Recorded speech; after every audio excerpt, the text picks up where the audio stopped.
All right. Welcome, everybody, to Sales Organization Best Practices. My name is Matt Ketchum. I'm Director of Marketing here at DocuSign. We've got some great stuff for you today on sales best practices. The fact of the matter is that DocuSign helps organization close sales deals faster, period, full stop. Today, we've got two organizations who are going to come in to tell you guys about their DocuSign journey and what they're doing with DocuSign in sales to help their teams do more business and do business faster. So we've got Elizabeth from LinkedIn, as well as Brian from Salesforce to talk you through the journeys that their organizations have been on, and then a couple tips and tricks for folks who are looking to do similar implementations themselves. So first, I'd like to introduce Brian Driver from Salesforce.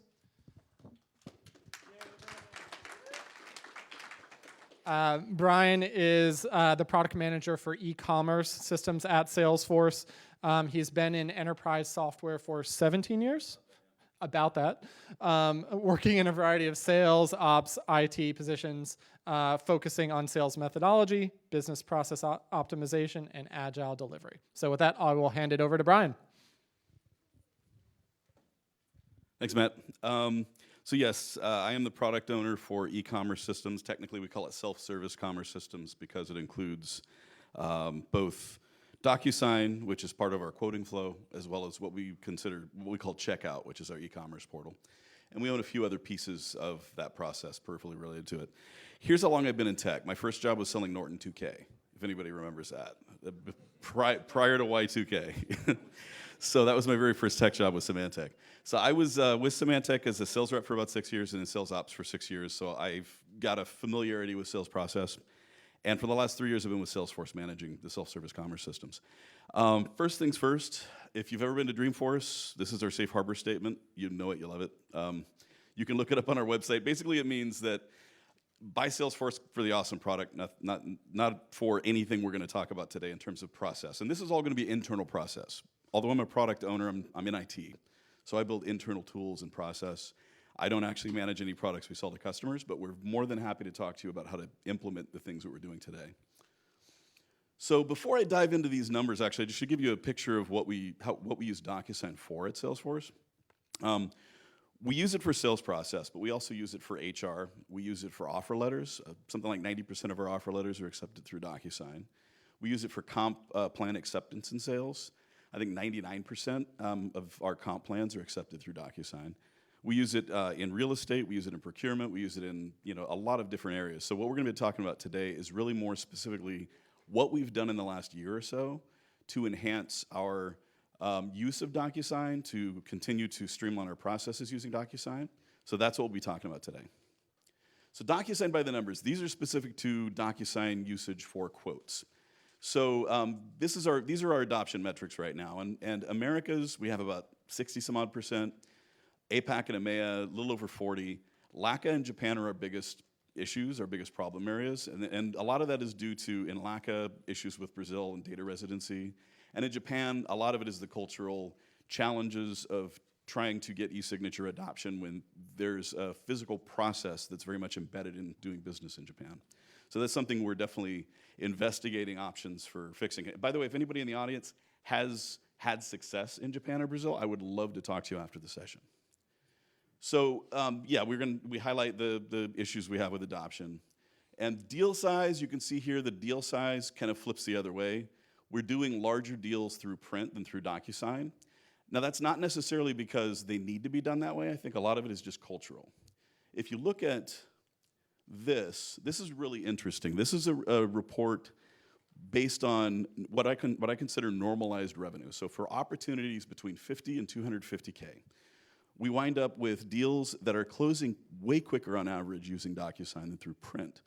These deals are all relatively the same size. The average deal size in every region except for Japan is around 100K for print and around 100K for DocuSign. So they're apples and apples roughly.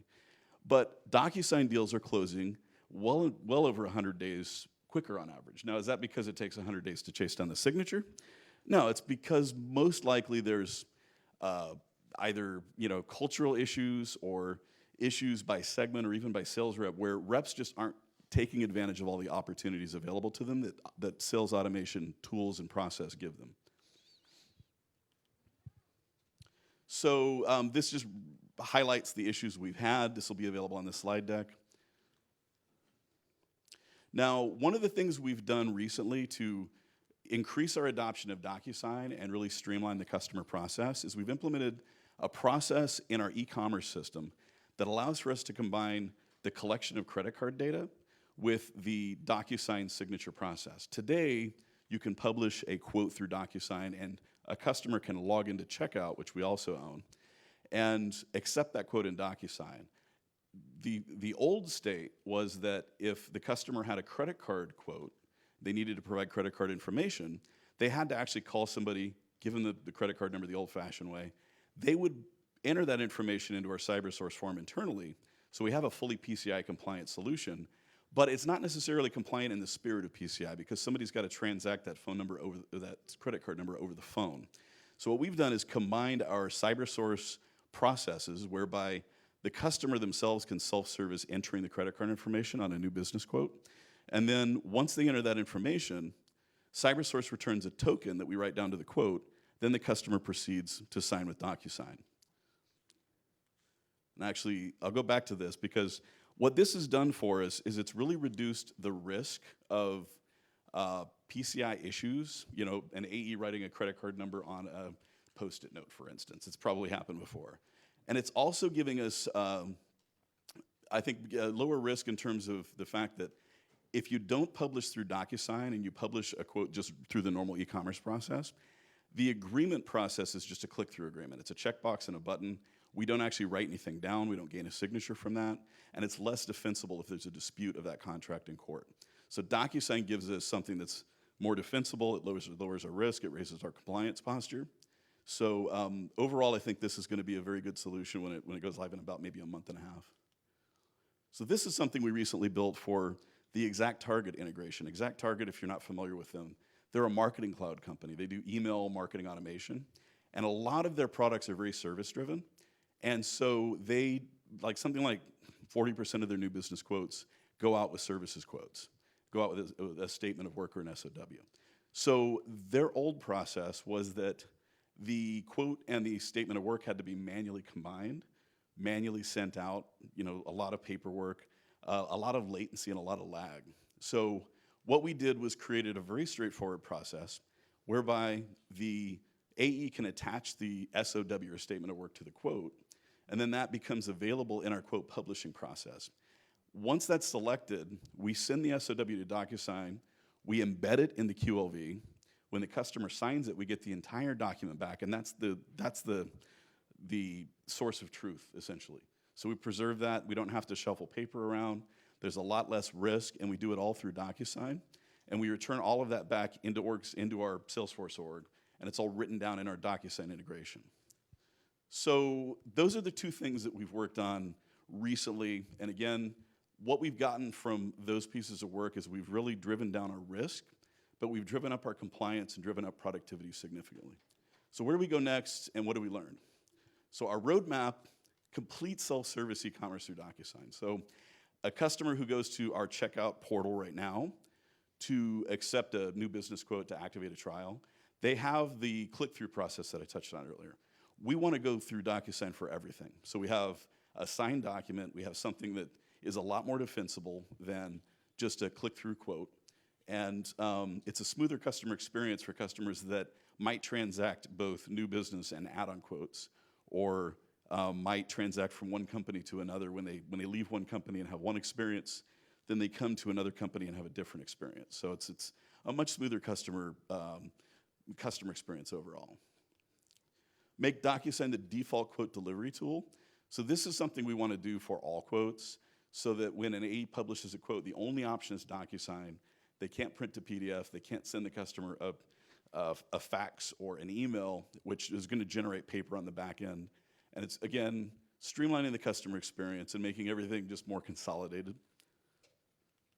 And then, as I touched on earlier, we need to investigate what specific functionality or enablement efforts we need to execute on to boost adoption in Japan or LACA. So what have we learned? The biggest, most important thing we've learned is that adoption requires top-down enablement and enforcement. So you want to get your sales executives engaged. You want to get them talking to their managers, their AEs, about why they need to use DocuSign. And it really needs to be, to say a condition of employment sounds harsh, but it needs to be, it does need to be the standard. You know, executives need to be looking at these numbers, looking at which reps are using DocuSign more, which reps are not, and really driving home the point that not using DocuSign increases sales cycles. It increases the risk of losing a big deal at the end of the quarter. It increases the cost of sale if you don't use DocuSign. So we need to more fully utilize DocuSign's regional capabilities. They've made some enhancements in Brazil that we've got to take advantage of. So that's one of the next big things we're going to do. And then DocuSign will help shorten sales cycles. You know, maybe not 100 days, but it's going to help shorten sales cycles by days, even by hours can be really critical at the end of the quarter. And we need to explore innovative integrations similar to what we've done with the credit card form.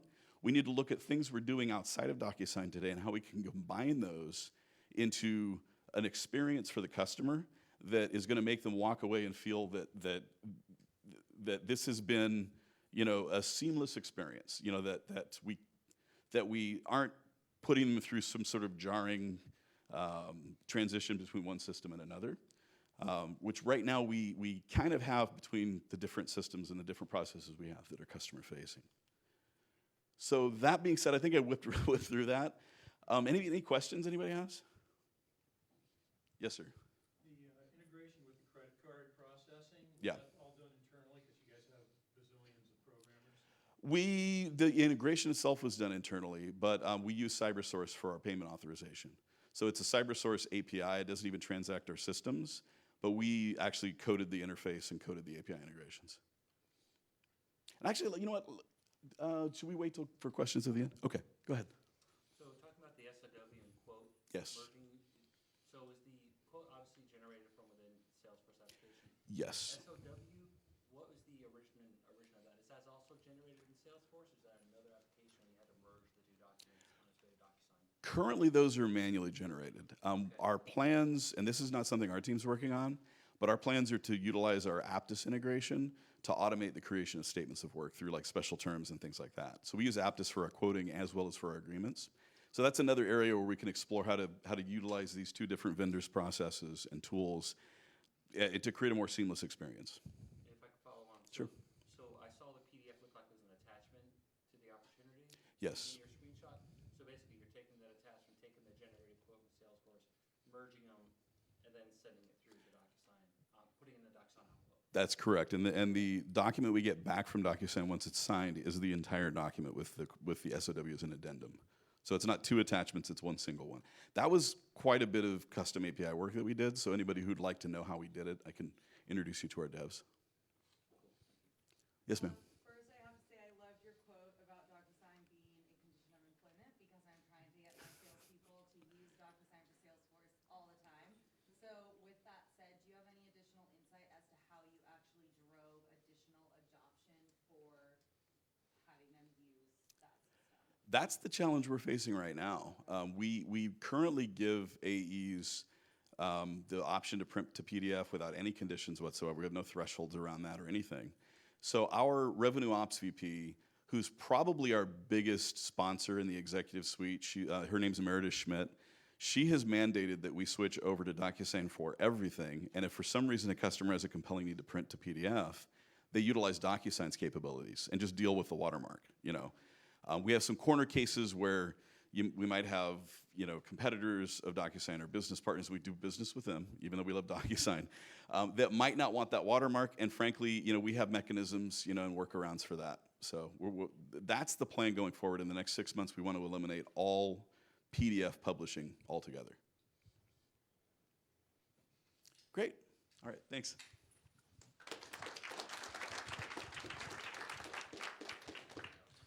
All right, thank you, Brian. Next up, I've got Elizabeth Guerra. Usually I write down a couple of notes to introduce speakers on a note card to read out, but I couldn't do Elizabeth justice without reading what she actually put on her conference bio. Elizabeth believes in fitness of systems, mind, body, and technology all inclusive. As an early adopter of tools that enhance productivity, Elizabeth is considered a DocuSign hipster. She liked it before it was cool. She's implemented enterprise software programs at LinkedIn, including contract lifecycle management, CPQ, and DocuSign for every department and business unit. Adoption, governance, and creative solutions are her cup of tea. Much like vanilla ice, if you've got a problem, she'll solve it. She can be found, of course, on LinkedIn. Elizabeth? Hi. Let's see if I can make this thing go forward. All right. So I am the manager of sales systems process at LinkedIn for the sales productivity and operations team. It's a mouthful, but essentially what we do is we make salespeople more productive and successful.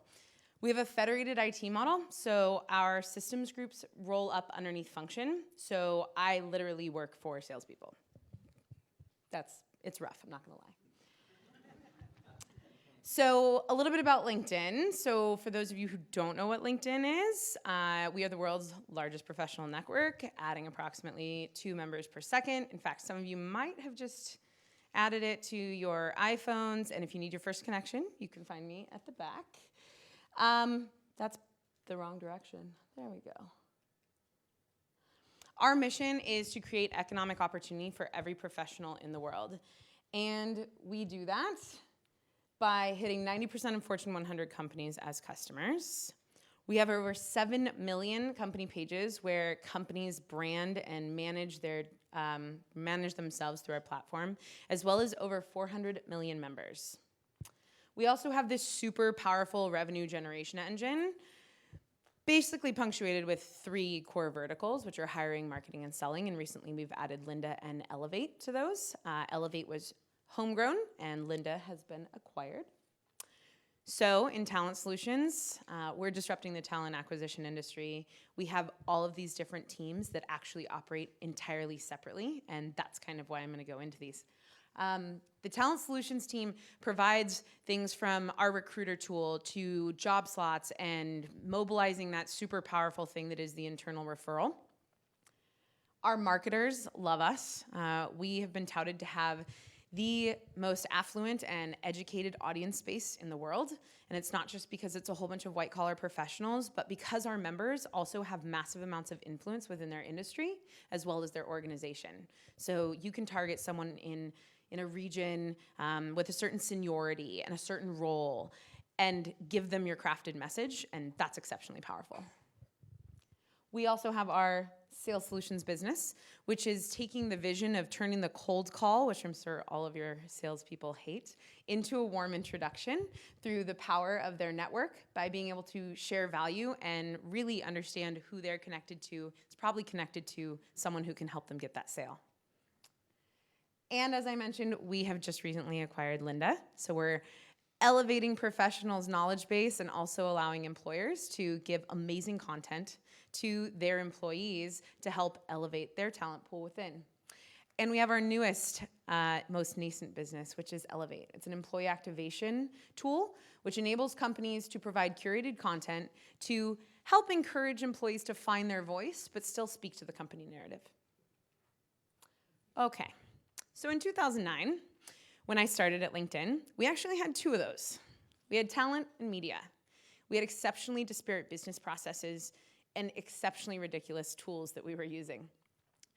So we needed to change that and get them all into a process by which they were closing deals at a rate that made sense, and there was less noise coming from approximately the 200 sales reps that we had.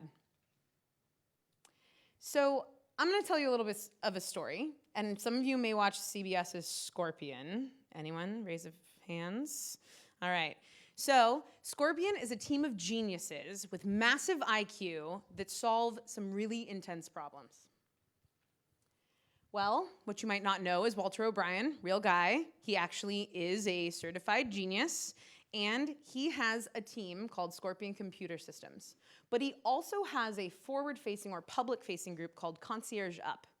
What do? They solve any funded need. With the support of geniuses with massive IQ and project managers who index higher on EQ than IQ, He has super nannies manage geniuses to translate business process to the real world. So, DocuSign happens to be my genius. I happen to be LinkedIn's super nanny. And I have successfully made sure that we have taken massive amounts of use cases through LinkedIn, and I have translated the narrative that DocuSign has made into an amazing solution into real-world problems. My vice president, when he started at LinkedIn, actually we had EchoSign. I know it's a bad word here, but we asked EchoSign for certain functionality that would take both our talent business and our media business into following a very similar process of getting their deals done. When they were not able to provide us with this functionality, DocuSign stepped up to the plate, and we haven't looked back since. In fact, we saved in 1 year $1 billion in wasted sales cycle time, and today, over 90% of our orders are signed 18 hours after they are sent out. Similar to Brian, that is dependent on revenue size. So how we got there was, of course, by playing Super Nanny a little bit, but I'm going to share the 3 components that did get us there and how I did the things like the young lady back there who asked, how did I make sales reps use it? So first, you have to make it easier. One of those things is send out the PDF directly by DocuSign. The other thing is make it finish your process even when the customer signs on ink. So we use ink on paper, we send it back into DocuSign, we finish our internal workflow using DocuSign. Another thing we did was actually provide them something called an auto-signed order. At LinkedIn, we require 2 signatures, customer and internal. But if your order meets a certain set of requirements and you promise to send it by DocuSign, we won't sign it internally. So it gets done that much faster. So, still got to make it mandatory though. There's 2 types of mandatory internal and mandatory external. Realistically, there's governments, cultures, a whole bunch of things that will keep you from making it mandatory across the board. But when we got started, I turned what I call Italian guilt into a mandate. I would ask every sales rep who had under 25% usage at the end of the quarter, why?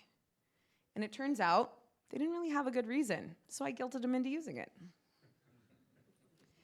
Next, you gotta show them value. Sales reps wanna close deals and they wanna close them fast, and frankly, you probably want them to too. So, when you can tell a sales rep that the reps who are using DocuSign are closing their deals 3 times faster and able to get them back in the day or the quarter they wanted to, that value speaks for itself. But we didn't stop there. If you go beyond sales, you'll actually find that being a super nanny here is where you have to do it the most. We found sales touch points that didn't necessarily include order form or contracting. But in almost exactly this order, we increased the value that sales found by including these touch points into the sales process so that our sales reps spent less time doing these things manually and more time closing deals. We took our sales order forms, we then turned it into comp plans, personnel action forms, and comp plans included the finance team, so finance people started to touch it. And our personnel action forms required an HR business partner to sign, so HR started to see it. Our SOX certifications hit the controller, and she thought it was awesome.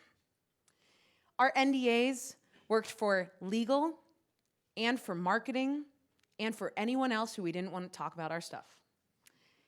In procurement and with other legal agreements, we too have Aptus, and we also use it for sending out all of our legal contracts. We also do vendor onboarding. We've done member-facing forms, including content permissions, trust and safety, changes to member profiles.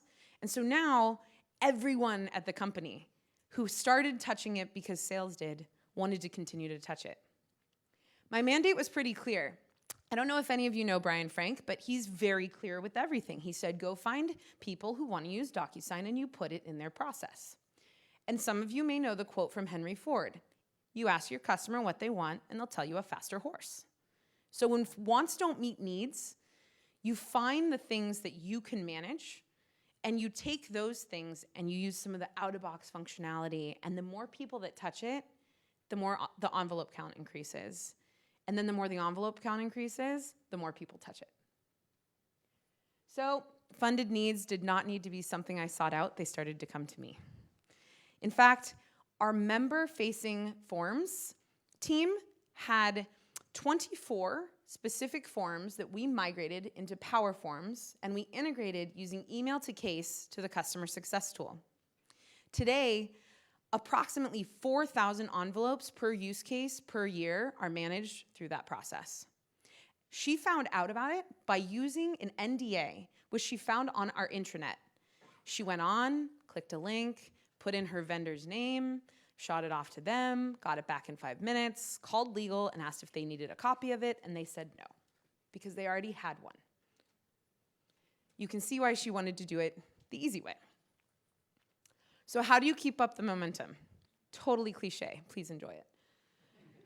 Turns out you don't need a genius to figure out DocuSign. There's actually a lot of geniuses in this room that you can share some of that knowledge with, and you probably don't need a super nanny either, although I am still gonna be at the back later. If you wanna find me, I can be a super nanny for you too. But to recap, some best practices: measure and communicate the value. On that first use case, it is the most important. Look at your baseline. Figure out where you want to be. See if you're directionally sound, and then actually communicate it back to your stakeholders. Time saved, faster deals coming in, days sales outstanding reduced, less documents not in good order. Now, when you empower your sales org, you don't use the, oh, your documents are not in good order kind of thing. You say, you just got nag factor. You get to go in there and see when your customer got the document. Did they view the document? When they sign the document, and you can even nag the internal signer and tell them to go sign it because your customer's done. And of course, track all the internal touch points that you end up using by solving sales touch points. Those people are your next customer. That'll do it. Any questions? What's Warren's organization called? Whose? Warren, the guy they based Scorpion on, what's his company? Oh, Walter. It's called Scorpion Computer Systems, and the name of his public-facing arm is Concierge Up. Yeah. Great question. Other questions? You talked about adoption with the Salesforce, and just even if it's one use case, and then work on that and kind of get that to go viral and just take it step by step. What happens when your detractors are your top salespeople that follow anywhere? You mean what happens in every company ever? Okay, just thought I'd check. So we did have a significant problem with our strategic accounts team. And the biggest challenge that we had was, I want to be showing them this without the signature lines in it. And I said, well, that's fine. You can make a quote with no signature lines in it. Yeah, but then they just want to sign it. So can I not have the DocuSign lines on there but still have the signature block there? And then you use the guilt, right? Why do you want to do this? Well, it's so painful for them to do this. So I went with them to their customer. Can't always do that. But I went with them to their customer. And it actually turns out one of those customers was HP, who had just bought DocuSign. And I asked why they wouldn't sign with DocuSign. And they said, actually, we do want to, but we want to use ours. And I found out I'm okay with that. That's okay with me. But it's going to happen. My best piece of advice is just keep asking why. If you actually ask why long enough, they just stop saying no and they do it.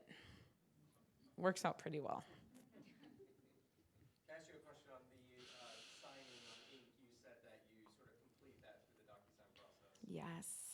We do that as well, but it does create some problems. So if you don't know what you're doing, you can quite easily complete contracts the wrong way. So just Yes. curious if you have any controls around that or how you manage. Yeah, so we do, and we built out a custom workflow management to do the finalization of the internal signature.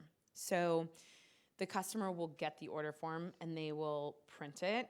And when they print it, they get sent back to the sales rep. And the sales rep's job is one thing. Like, they don't have to load it into DocuSign. In fact, no one touches it. It goes into an email. And if they put the contract number that's assigned to that in the subject line, and they send it to what we call DS Auto, it's an internal email alias, we've built code in the back end to go and look at the actual opportunity that contract is related to. It will attach it into DocuSign, and it gets sent to our revenue team, and it has a note to the revenue team that says, this was what signed, please spend extra time signing.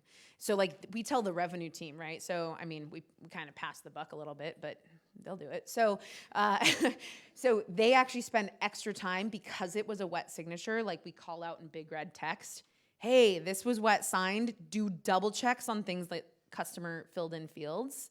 And so those ones that get then voided by our revenue team don't go straight back to the customer with the void. It only goes back to the sales rep, since they were the one who, through email, initiated it. And then it's their job to explain to the customer why their document's not in good order. It does encourage them to make their customers not do ink signatures, because they don't want to have a deal not go through close one. How many LinkedIn sellers do you have loaded? Like salespeople? Quota-carrying salespeople. Across all 5 lines of business, about 4,700. Yeah, so in 2009, we had 200 sales reps. There was about 50 in marketing solutions and 150 in talent solutions. And then a few years later, we ended up with like 3,000 all of a sudden, which was like bizarre. But we had built it in, so that rollout was a lot easier. We now, when we build any new sales process, because we're very verticalized in our sales and only strategic people can sell across the entire scope of the portfolio, every process that we start, there's 3 core pieces that you will get.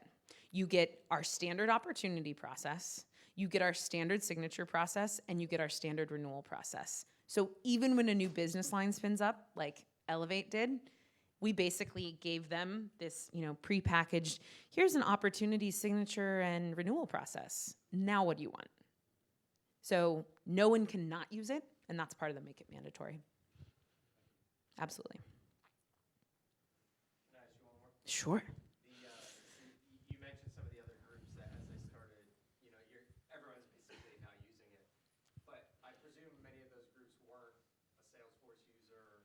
So how Right. did you, I guess, get them into that process? Because we're looking at doing a similar thing, and the first objection is always, well, we don't use those tools. Right. So it's now about how do you, well, we're trying to look at how to connect to their workflow where they're at. Out-of-the-box functionality is super powerful. So when you can, and because those signers don't even need accounts on DocuSign, you actually just make them a signing function in some of those processes. So for example, personnel action forms. From within Salesforce, a manager would fill out all the stuff they wanted to change about the rep. It would go and populate this form, and it would kick off the workflow. And we had a manage address or manage recipients process within it. And we made sure that the entire workflow was blown out based on the type of change the manager wanted to do. It would then hit someone as a signer in HR and a signer in finance, and all they had to do was click through the email. So they started to touch it and see it go faster. And what they really liked is they didn't have a stack of personnel action forms on their desk to sign anymore that they had to find inter-office mail, which actually has never existed in LinkedIn, so to get it back to someone. So it just kind of created that desire to continue to use it. If you want more examples, I can tell you, but power forms are a super easy way to have no one need a license to everything or anything. Cool.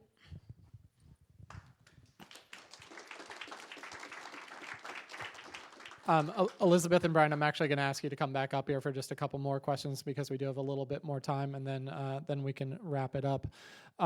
So the first one I'm going to have for for Brian, you mentioned a couple of things that you're working on. I'd love for you to talk through how you guys think about what that next use case is going to be and how you landed on, for example, the e-commerce piece as the thing to go and track down for the organization as, next on that prioritization list. Sure. So the e-commerce thing really came about because we have the same team managing e-commerce and DocuSign. The business hadn't even asked for it.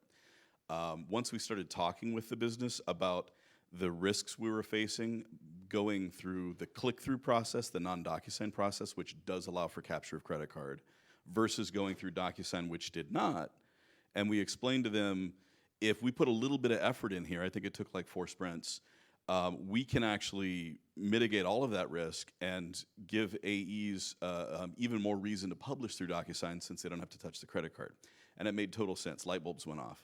So a lot of this, the interesting thing about Salesforce is we have an IT group that works a lot like sales ops, like I'm used to working when I was in sales ops. So, we're ideating a lot, even without business cases. And then we bring those to the business and propose, hey, maybe we make this change, and if it sells, you do it, and if it doesn't, you go back to the drawing board. So a lot of these changes to DocuSign have come about as a result of discussions between IT and the back office business folks, and not necessarily sales. As I mentioned, Meredith Schmidt, she's our revenue operations VP, so she handles all of the finance commerce systems on the back end, but she's been one of the biggest sources of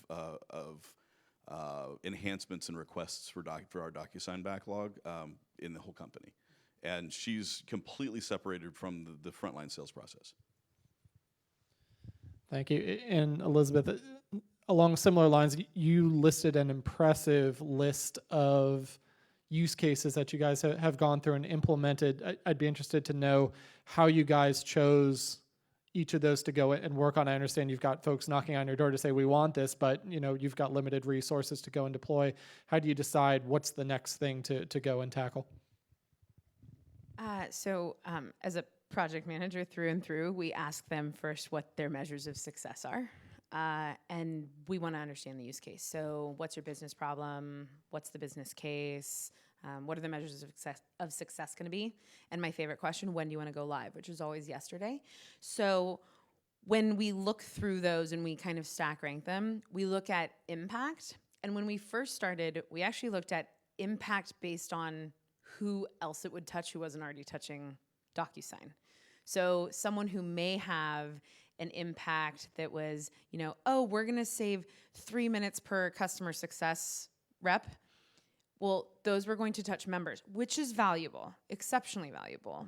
But in that scenario, we may have actually stack ranked higher something that was going to say, I'm going to have 6 internal signers, because it created that drive to use the tool. And that's when we were then able to say, okay, now we'll do everything. But we really focus on a very CSA-like model where we built a governance and an internal training site where if someone asks and say, hey, I want to use this use case, we look through the use case, we put it into our development org, so into the demo org, we show them how it's going to work, and then we actually tell them, go into the demo org, play around with it, learn it, go see this training site.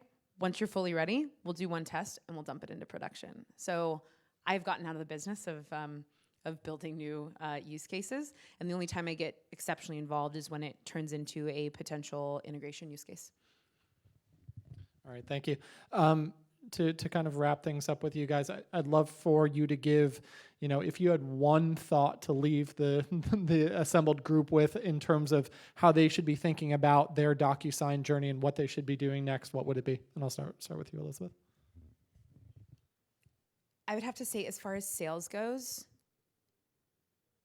they're a river, right? Like, you give them the path of least resistance, they will flow right down it. So if you literally punctuate the end of a contract generation process, whatever your process may be, we use draw loop, we use Xauthor, we use for all these different things, right? We have all sorts of different how you can make it, but right once it's made, it says, would you like to send by DocuSign? That button's there. Download takes 5 clicks. Send by DocuSign takes 1. So just make it easy, and the river will follow. I would echo Elizabeth. comments.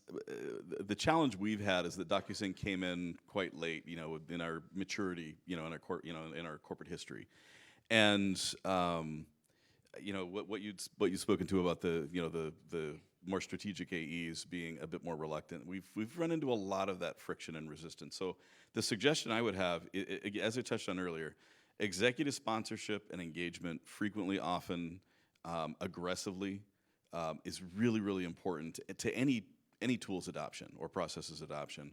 But most importantly with DocuSign, because it's such a, as a former sales rep, that signature, it's a visceral thing for an AE. You know, when they get that signature, they don't want anything. They don't want to mess around with that. They want to be able to do what they are familiar with. You know, they want to be able to get that signature in a way in which they're familiar. So if we're asking them to change, we're going to need somebody to tell them from the top, and we're going to need to have a very aggressive enablement program, which we're going to have to do when we standardize on DocuSign across the board. So yeah, that's the key, I think, when you try to get your sales group to adopt DocuSign across the board. All right, thank you guys. One more round of applause.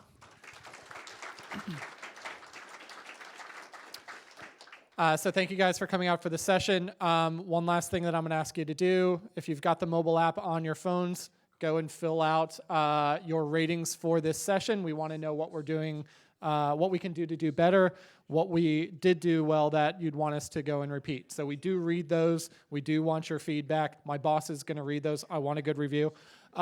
In terms of the rest of the day, back in the auditorium with the main stage, we've got the Chief Digital Officer from the Bill and Melinda Gates Foundation talking about taking DocuSign to create a digital revolution across the nonprofit space. Some really great stuff there. And then we'll wrap up for the day. So thanks much, and hope you enjoy the rest of your momentum.